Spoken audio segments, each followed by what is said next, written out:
Hello, my name is Henry Madsen, and today for my passion project, I'll be presenting on where unicorns thrive, identifying the patterns behind the billion-dollar boom.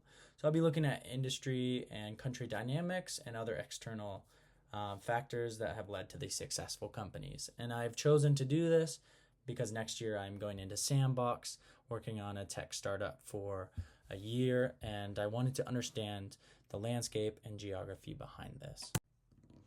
So, at a first glance, I wanted to understand the geography spread of where these billion-dollar companies are across the world. Now, as you can see, the United States is the leader for industry unicorn startups with over 625, which is then followed by China and India with 174 and 70 respectively. Additionally, you can see that there's a concentration in unicorns within Europe, but there's a lack in Asia and in Africa and parts of Latin America. So as I just uncovered that, I wanted to see the count. And although there's a disproportionate amount of unicorns within 3 countries, something that I found super interesting is that over 40 countries in the whole world produce at least one company that has been valued at $1 billion. So this shows that innovation is increasing globally. Now, with that, I wanted to identify, does GDP determine whether or not a country can create a unicorn startup? And what I found is that it's not true, that wealth does not equal innovation. As you can see, Monaco, Luxembourg, Bermuda, these are countries which have not produced unicorn startups, and despite their extreme wealth, many of these countries are microstates or offshore finance hubs, oftentimes lacking infrastructure, population, or the culture needed to scale these global tech companies.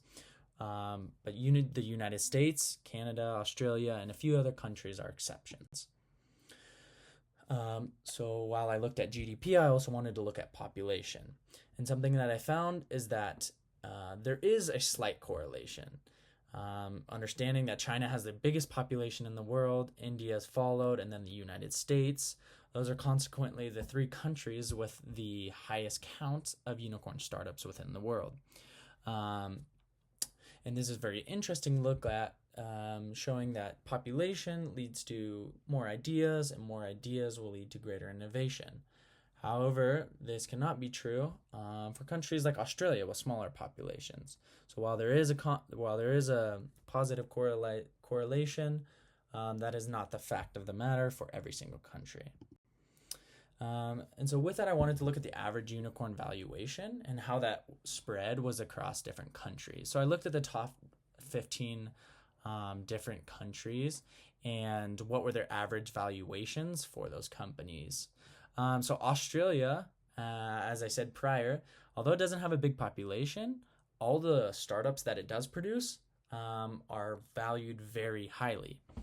And while you think China and the United States and perhaps India would be the highest, there's such a spread with a high count of startups that number is a little faltered because there are so many, and that shows that although there's a wide distribution, certain countries are producing unicorns at a higher value. Now, with that, identifying the average valuation, I wanted to look at what industries are people currently targeting to create these unicorn startups and where the money is. As you can see, fintech, internet, software, e-commerce, health, artificial intelligence. These are the 5 main industries in which people globally are targeting and creating these innovative companies that are changing the landscape of the world. With that, I wanted to map the investment landscape, basically identify which venture capitalists were placing their bets in what industries, and consequently what were the companies.